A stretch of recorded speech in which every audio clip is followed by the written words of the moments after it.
ایسا محسوس ہو رہا تھا کہ میرے پورے جسم کو آگ لگ گئی ہے۔ تکلیف اور خوف کی شدت سے میرا سارا جسم تھر تھر کانپ رہا تھا۔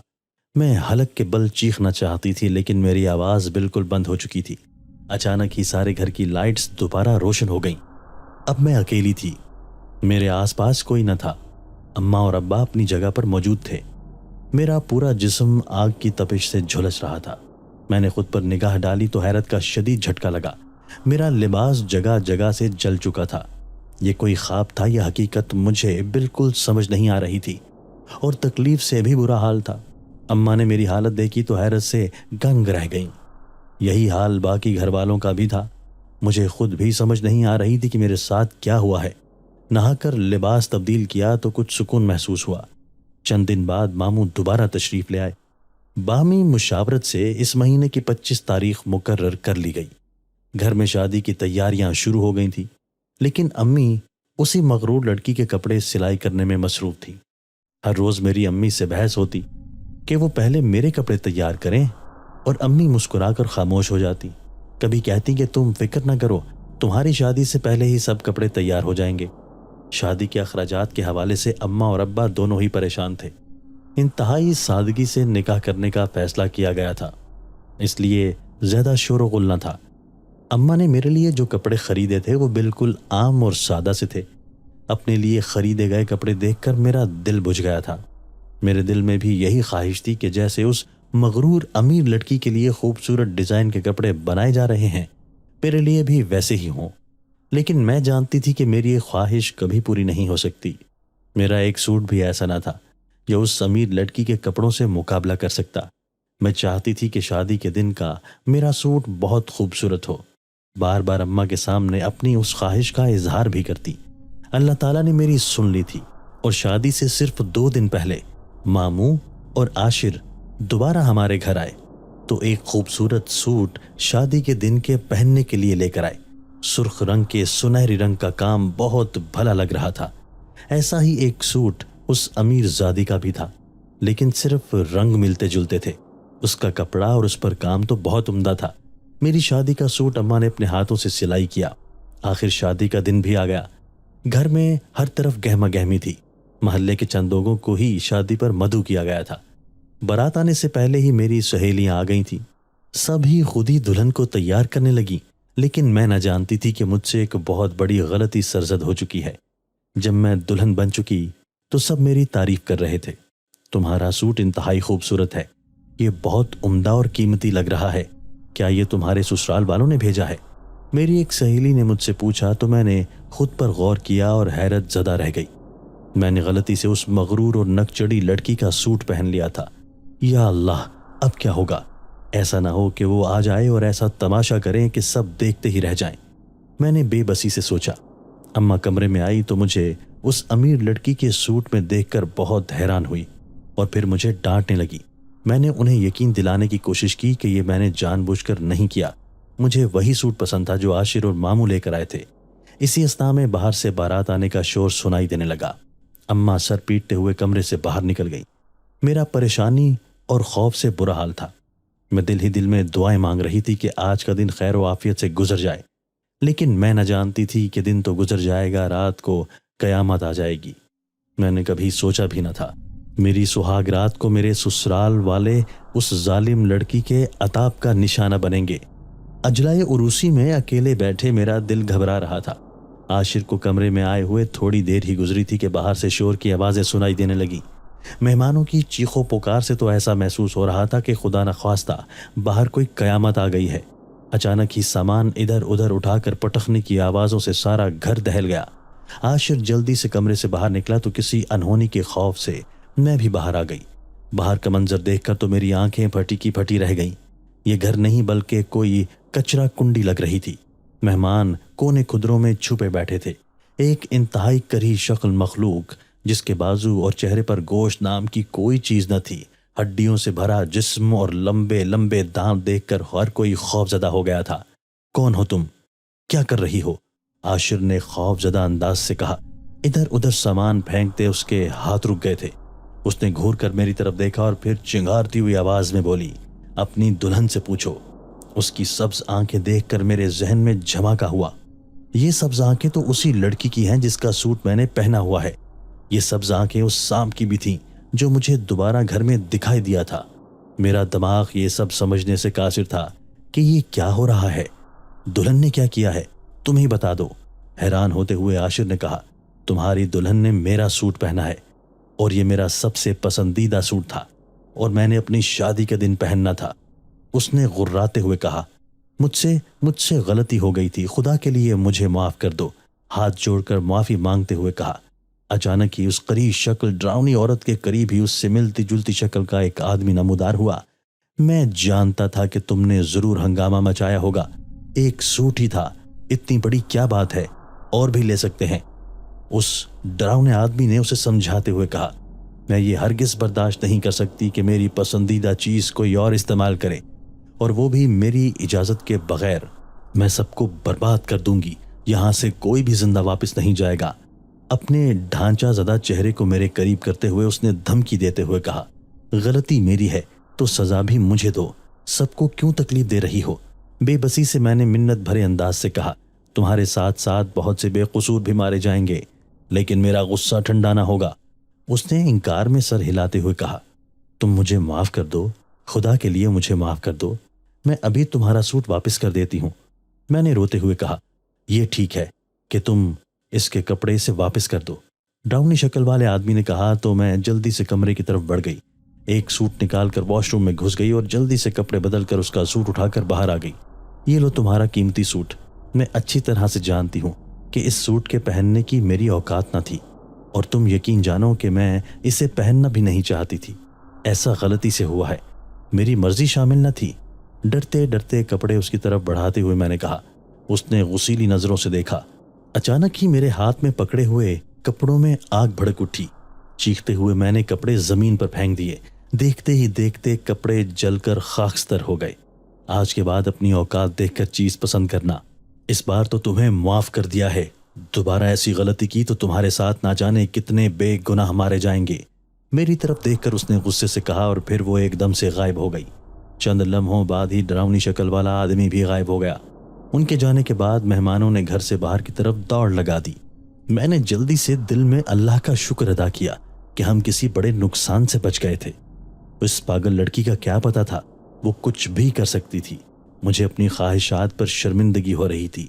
کیا میں اتنی کم ظرف اور بے عقل ہوں کہ میرے لیے قیمتی اشیاء ہی اہمیت رکھتی ہیں؟ دکھی دل کے ساتھ میں نے سوچا، آج جو کچھ بھی ہوا وہ سراسر میری غلطی تھی۔ آج مجھے اس بات کا بار بار احساس ہو رہا تھا کہ انسان کو اللہ تعالیٰ کے لیے شاکر رہنا چاہیے، اسی میں ہی انسان کے لیے بھلائی اور نیکی ہے۔ میں نے سوچ لیا تھا کہ زندگی قیمتی چیزوں سے نہیں بلکہ پیار اور محبت سے بنتی ہے۔ میں نے سچے دل سے توبہ کی اور اللہ کے دیے پر صبر شکر کرنے کی دعا مانگی۔ دوستو، اگر آپ کو آج کی ہماری یہ ویڈیو پسند آئی ہے تو اسے لائک کیجئے اور اسے اپنے پیاروں کے ساتھ شیئر ضرور کیجئے گا۔ اور ہاں، اگر آپ نے ابھی تک ہمارا چینل سبسکرائب نہیں کیا تو ہمارا چینل سبسکرائب کر دیجئے اور بیل آئیکن بھی پریس کر دیجئے تاکہ ہماری ہر نئی آنے والی ویڈیو آپ کو بر وقت مل سکے۔ اللہ حافظ۔